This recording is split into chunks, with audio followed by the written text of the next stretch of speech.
Sí que he practicado y he competido en modalidades, pues como tú decías, he hecho corés en la República de Tartaristán y he participado en campeonatos del mundo de otras modalidades, pero al final no dejaba de ser lucha, o sea, no dejaba de ser un combate cuerpo a cuerpo en el que yo sé que tengo buenas bases y tengo herramientas para darle una torta a quien sea. En esto soy judoka y moriré siendo judoka. Te diría que ninguno. O sea, me refiero tanto las lesiones como el cansancio forman parte del buen artista marcial y si no sientes cansancio en tus entrenamientos, ni sientes nervios antes de una competición, ni te lesionas de forma recurrente, es que no estás siendo un buen artista marcial. Te diría que es Ignacio Alcibar Arrasate, que fue el fundador de este gimnasio hace más de 60 años. Bienvenidos a Ronin Talks. Hoy lanzamos nuestro primer episodio con alguien muy especial al que tengo el honor de llamar hermano. Andrés, muchas gracias por estar hoy aquí. No podría ser otra forma que en nuestra casa, en Ronin Valencia, una cuna de campeones, un templo que nos ha visto crecer y luchar desde pequeños. Cuéntanos, Tete, a partir de ahora, el nombre de pila se me hace un poco extraño. ¿Quién es el último Ronin? El último Ronin es un personaje, nunca mejor dicho, el cual está realizando un viaje marcial de conocimiento tanto en sí mismo como de lo que se va encontrando. Empezó la aventura hace 8 años y actualmente está culminando el proyecto haciendo un capítulo en nuestra ciudad sobre lucha libre, sobre nuestros años dorados, sobre el pressing catch de los años 50. Y durante ese viaje el personaje se va nutriendo de la marcialidad que se va encontrando, de la espiritualidad, de la preparación física, de la nutrición, de la filosofía que hay detrás de cada una de las artes que se va encontrando. Y yo encantado de que vaya realizando ese camino porque así también me voy nutriendo yo por el camino. O sea que estamos ante un personaje marcial.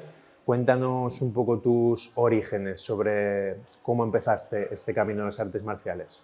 Pues este camino lo empecé hace 30 años cuando tu padre me apuntó a este gimnasio a hacer judo y desde entonces pues no he parado, no he salido del tatami, tanto a nivel de experiencia como competidor, como a nivel docente, como a nivel de formación. O sea, lo único que he hecho durante toda mi vida ha sido formarme en esto. Soy judoka y moriré siendo judoka y a raíz de esa base pues me he ido desarrollando en otros deportes, pero simplemente a nivel aficionado, a nivel amateur.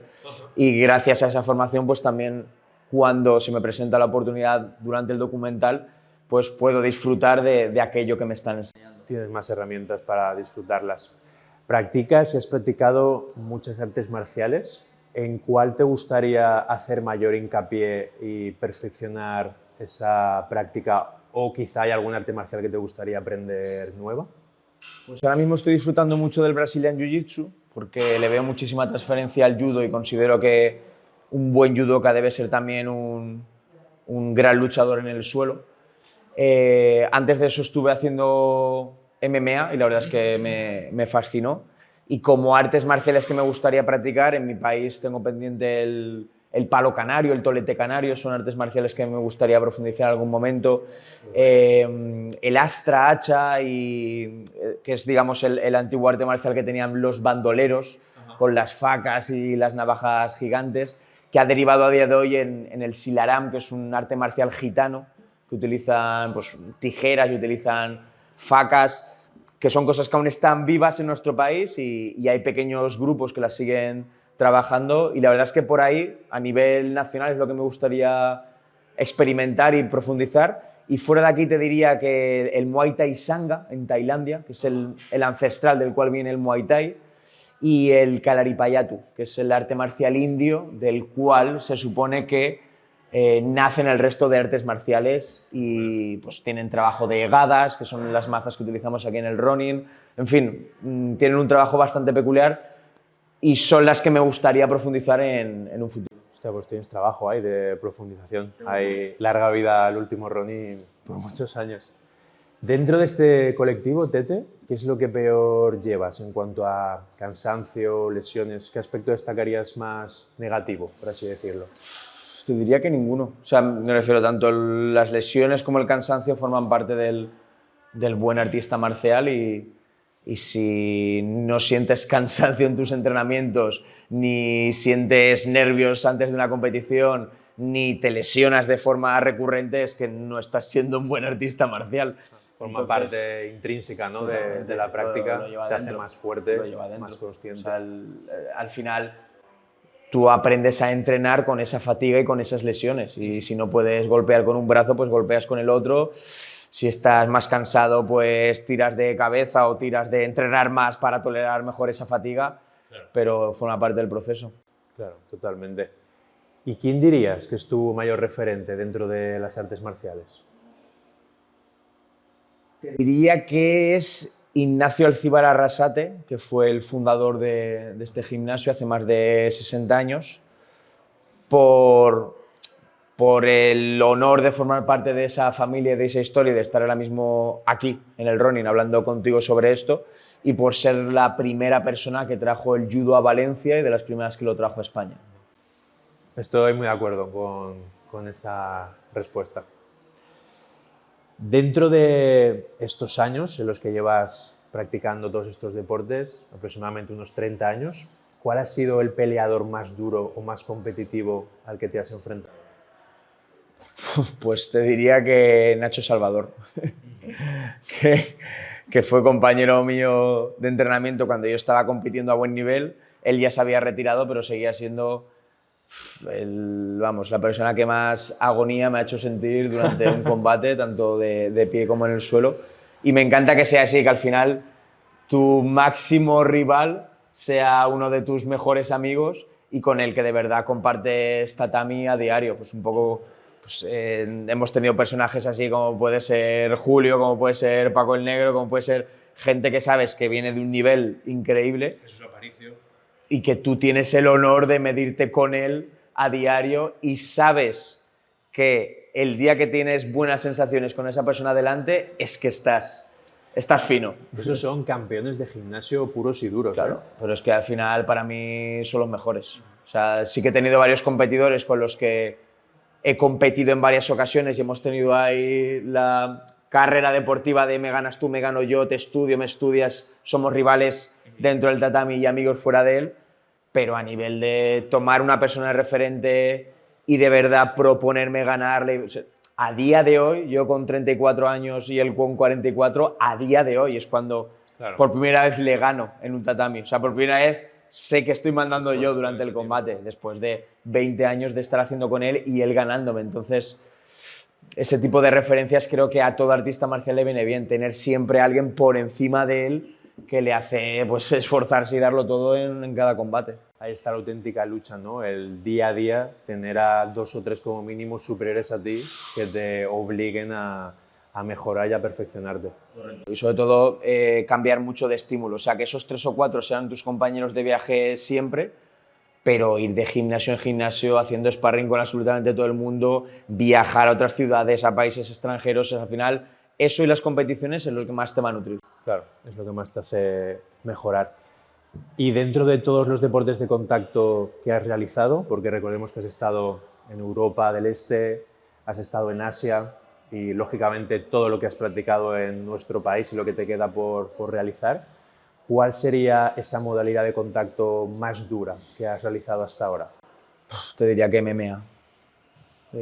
Sí, sin ninguna duda. O sea, porque sí que he practicado y he competido en modalidades, pues como te decías, he hecho corés en la República de Tartaristán y he participado en campeonatos del mundo de otras modalidades, pero al final no dejaba de ser lucha, o sea, no dejaba de ser un combate cuerpo a cuerpo en el que yo sé que tengo buenas bases y tengo herramientas para darle una torta a quien sea.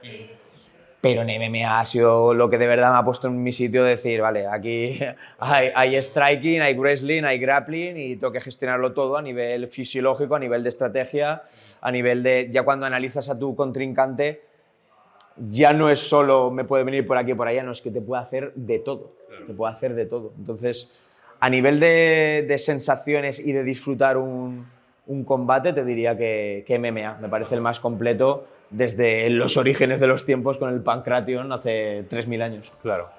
Y dentro de los centros o gimnasios en los que has ido a entrenar, ¿cuál sería el más competitivo o el más duro al que has ido? La casa de Titín, sin ninguna duda. Sí, de todos lo que y hemos probado unos cuantos, tú y yo, y te diría que a nivel de tanto docente, que de cada modalidad tengas un referente de esa modalidad, que continúe en activo, que esté compitiendo actualmente y que tenga una formación y un bagaje marcial acojonante. Y luego por el tipo de entrenamiento, intensidad, equipo. O sea, estamos hablando de un sitio... A mí me recuerda mucho a un centro de alto rendimiento. Yo cuando frecuentaba el CAR de Madrid, allí cada uno iba a la suya, cada uno con sus objetivos, nadie era más que nadie, o sea, había una muy buena gestión del ego, porque había un buen líder, como en este caso pueda ser José, y cada uno la suya y todos a la de todos. Entonces, a mí ese ambiente, que vayas allí, sepas que vas a luchar y a la hora que sea ¿Vas a tener guerra? vas a tener guerra, a mí me parece un lugar único a nivel nacional. Sí, estoy de acuerdo. Creo que es un espacio en el que aprendes, pero sobre todo te curtes. Vas a lo que vas. Hay muy buen ambiente con los compañeros, pero una vez empieza la clase, ahí puede pasar de todo. Además, tiene la peculiaridad, tú lo sabes bien, de que puedes ir un martes y te puedes encontrar a un ruso que ha venido 5 días a entrenar, te puedes encontrar a un competidor de lucha, un competidor de Brazilian. Cualquier perfil te lo vas a encontrar allí. Y al hacer MMA por las mañanas como hacemos nosotros, es un formato en el que pues, es un espacio abierto a nivel marcial, donde ahí, pues, lógicamente con las reglas de las MMA vale cualquier cosa.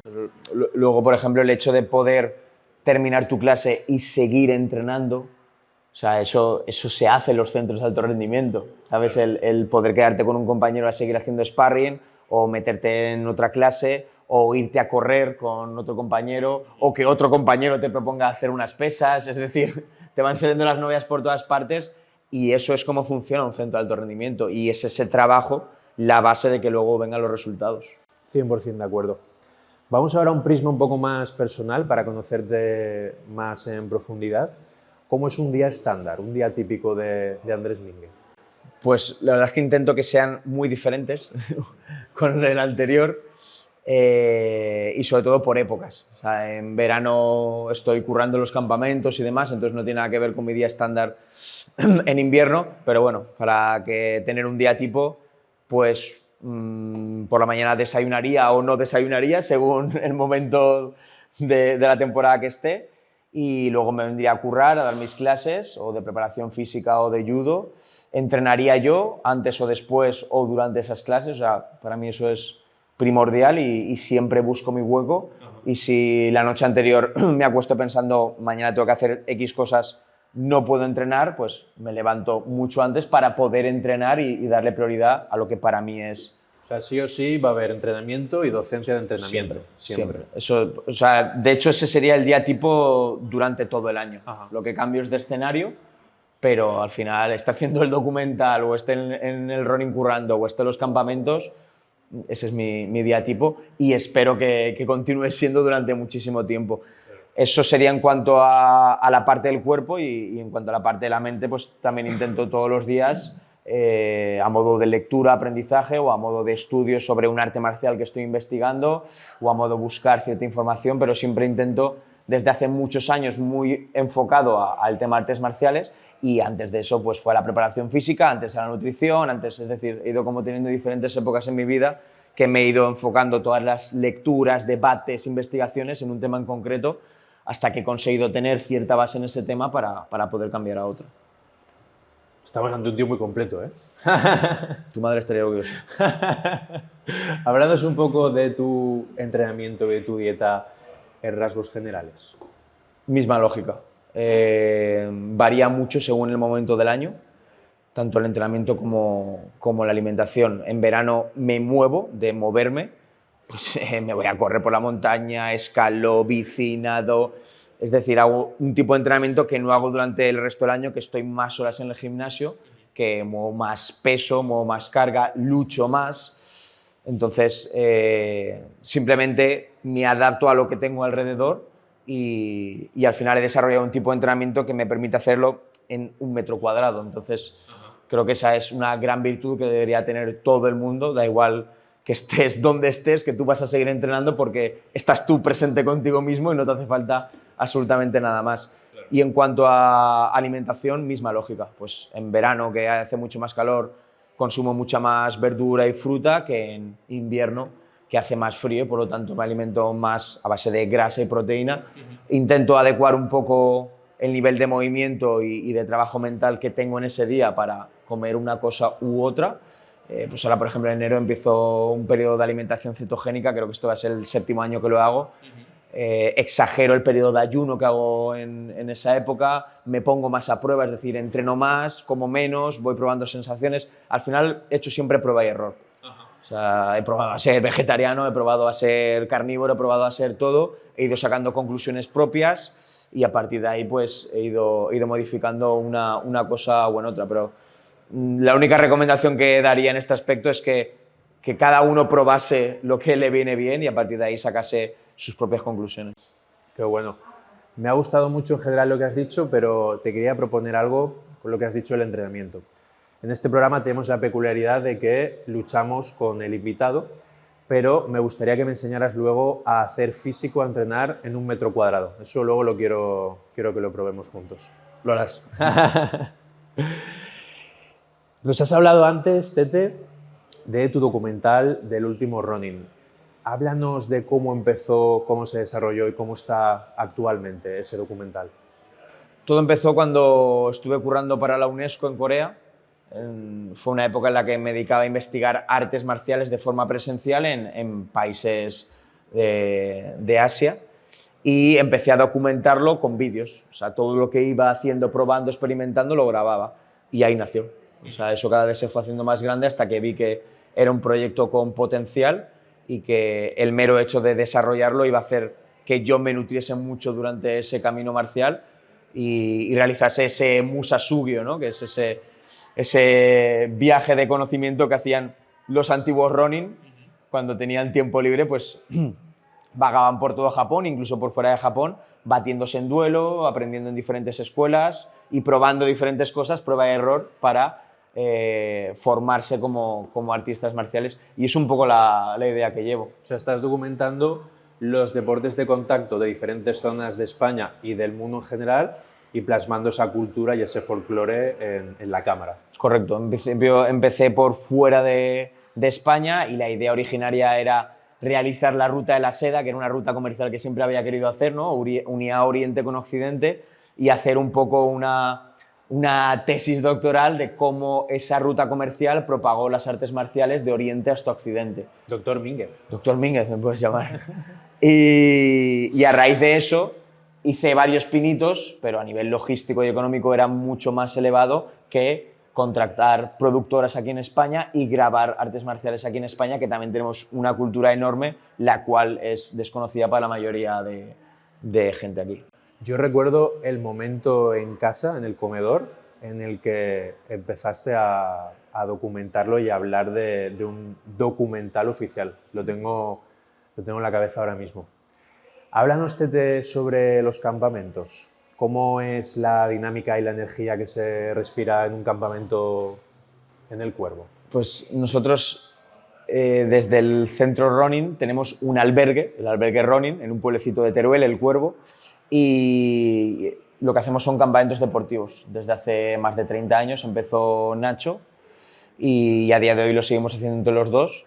Y lo que hacemos es ofertar lo que es el alto rendimiento en el mundo de la lucha al resto de la población, sin más. O sea, aquellos campamentos se iniciaron porque un grupo de competidores de judo del Ronin y se iban a la montaña a hacer entrenamientos en altura, porque allí estás rondando los 1500 metros de altura, y pues se levantaban temprano, se iban a correr, luego se metían en agua fría, luego hacían flexiones, luego hacían 1 hora de combate, luego dormían, lo comían, luego volvían a hacer pelea, y eso está adaptado ahora a gente que sea luchadora y no luchadora.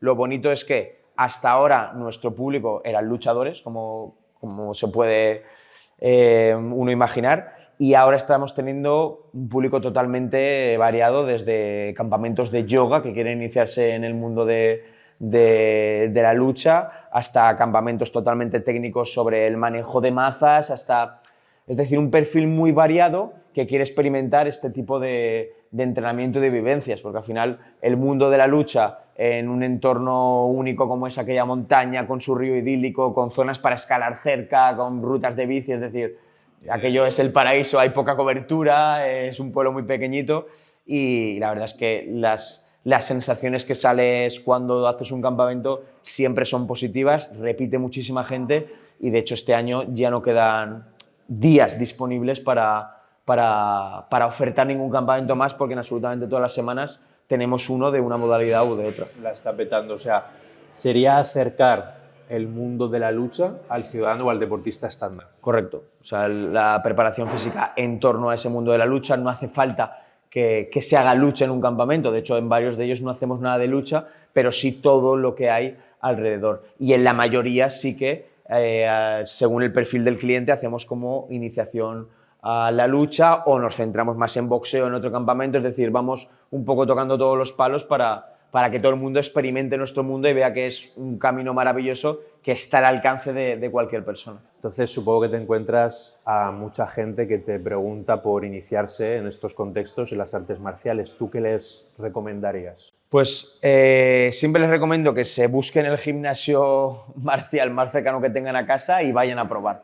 Que a día de hoy los docentes que tenemos en nuestro país son todos, o la gran mayoría de ellos, grandes profesores que vienen del mundo de la competición, que se han formado a nivel de ciencias del deporte o son fisios, pero siempre están rondando por ese gremio y que prueben. Yo siempre estoy, y mira que soy judoka, pero siempre suelo recomendar o boxeo o Brazilian Jiu-Jitsu por la capacidad de adherencia que tienen. O sea, aquí en el gimnasio lo hemos visto que son los deportes que cuando tú como adulto te inicias, lo sigues haciendo a los 2 años, cosa Claro. que no pasa a lo mejor con el judo o con otras modalidades. Son, digamos, más fáciles de aprender, Más 2, divertidos. 3 meses Correcto. ya puedes sentir que lo haces medianamente bien. Correcto, más divertidos. Tú si tienes un buen profe de boxeo, a los 2 meses estás haciendo un sparring condicionado. Si tienes un buen profe de jiu-jitsu, a las 2 semanas estás haciendo un combate en el suelo. Entonces, en el momento tocas esa tecla, la gente empieza a de verdad querer practicar por ahí y le estás abriendo un camino precioso a esa persona. ¿Y qué le recomendarías?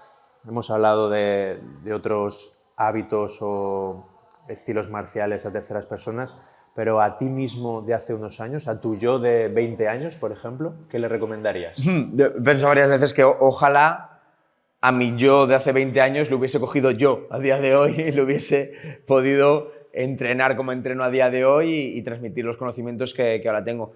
Sinceramente le recomendaría que siguiera por donde va, que va bien y que va a tener una buena vida en muchos niveles, pero sobre todo muy completa a nivel marcial. Que siga ese camino. Yo siempre digo que mi yo de ahora, tengo 30 años, podría ganarle una pelea a mi yo de 20 años. ¿Tú qué opinas contigo mismo? Eso siempre, eso hay que... O sea, siempre hay que el objetivo de que tu yo de ahora mismo sea capaz de ganarle a tu yo de hace un mes, es el objetivo de cualquier artista marcial que se precie, esa mejora continua. O sea, yo de hecho baso mis entrenamientos, baso todo en mi vida en ser un poco mejor de lo que era hace un mes y como tú dices, de ser un pelín más completo, de forma que si tuviese que medirme, tengo un movimiento más o tengo un recurso más o tengo un pensamiento más. Luego me gustaría, entrenando, que me explicaras e hicieras tu movimiento favorito. Luego lo vemos. Ahora quiero hacerte la última pregunta, Tete. Vivimos en un colectivo, el de las artes marciales, en el que hay a veces un pequeño estigma dentro de algunas personas que consideran que es un mundo violento. ¿Qué es la violencia para ti? La violencia es el eje de nuestro mundo y no hay que negarlo. Y lo que pasa es que muchas veces la palabra violencia violenta a la persona que la escucha. Pero la palabra violencia es el origen del ser humano. O sea, tú y yo no estaríamos aquí hablando ahora mismo si nuestros ancestros no hubiesen sido violentos entre sí y hubiesen luchado para conseguir un territorio, para conseguir algo de comer. El ser humano es violento por naturaleza. La gracia del artista marcial es que es capaz de gestionar esa violencia, pero la violencia es necesaria en todos los niveles de nuestra vida. O sea, vivimos en un mundo totalmente competente, capitalista, que necesitas no ser violento, pero sí conocer esa violencia, conocerte a ti mismo, y a partir de ese conocimiento que te la va a dar las artes marciales, porque tú en mitad de un combate tienes que saber gestionar la violencia. Violencia significa utilizar la fuerza de forma desmesurada. Tú para ganar un combate necesitas utilizar esa fuerza de forma desmesurada para imponerte al contrario. Entonces, en cualquier combate, el eje, el centro, la base del combate es la violencia. Y quien mejor gestione esa violencia es quien ganará el combate. Claro. Pero al final la violencia es vida. Estamos en un mundo violento que sin ninguna duda, creo que estarás de acuerdo conmigo, la sociedad iría mucho mejor si todos practicásemos artes marciales. Creo que el practicar la violencia de una forma reglada nos da la opción de después elegir no violentar y no luchar de forma desmedida. Ahí está, o sea, los países que más práctica marcial tienen son los países que menos delincuencia tienen. Los países que más invierten dentro de su sistema educativo en artes marciales son los países que más profesionales y mejores tienen en un futuro. Entonces, no es que lo digamos nosotros, sino que es a nivel estadístico, el país cuanto más marcial es, más calidad tienen los ciudadanos que habitan en él. Por lo general, las personas que conozco dentro de las artes marciales son mucho más completas que el resto. Esos valores los extrapolan a otros campos de su vida y suelen ser, a nivel social y laboral, desde mi punto de vista, superiores en muchos aspectos a la media que no practica artes marciales. Totalmente, pero porque la gente ve en el arte marcial, ve en el deporte de contacto esa violencia, cuando de verdad un artista marcial es un monje. O sea, antiguamente eran monjes de verdad, que su movimiento era ese combate.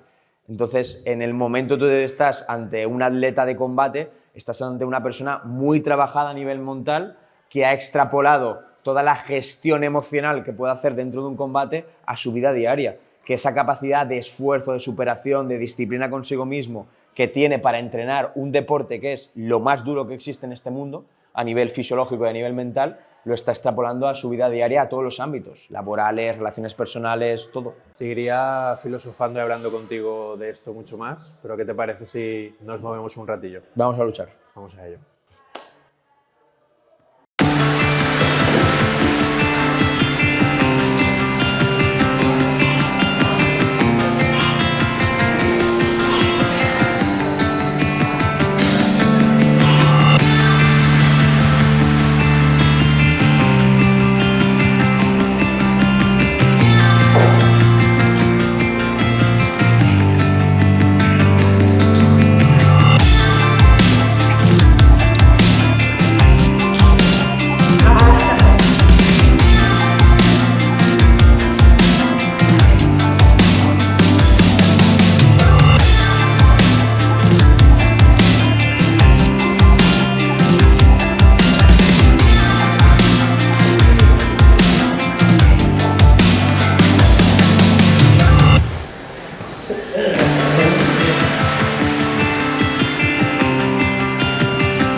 Estamos de nuevo con el último Ronin, ahora en la parte en la que nos va a explicar cuál es su movimiento dentro de la lucha favorito.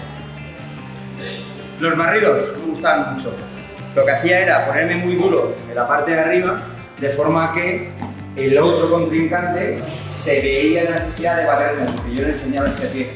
Cuando él iba a barrerme, yo quitaba y barría yo. De forma que al final estoy haciendo ese contraataque. Muy sencillo los barridos y muy efectivos. De hecho, en defensa personal se utilizan mucho. El hecho de tú desde esta posición ser capaz de llevar a un pie en el suelo, golpear y tirar.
hasta aquí este primer capítulo de Ronin Talks. Dejarnos en comentarios qué os ha parecido este primer episodio con el último Ronin.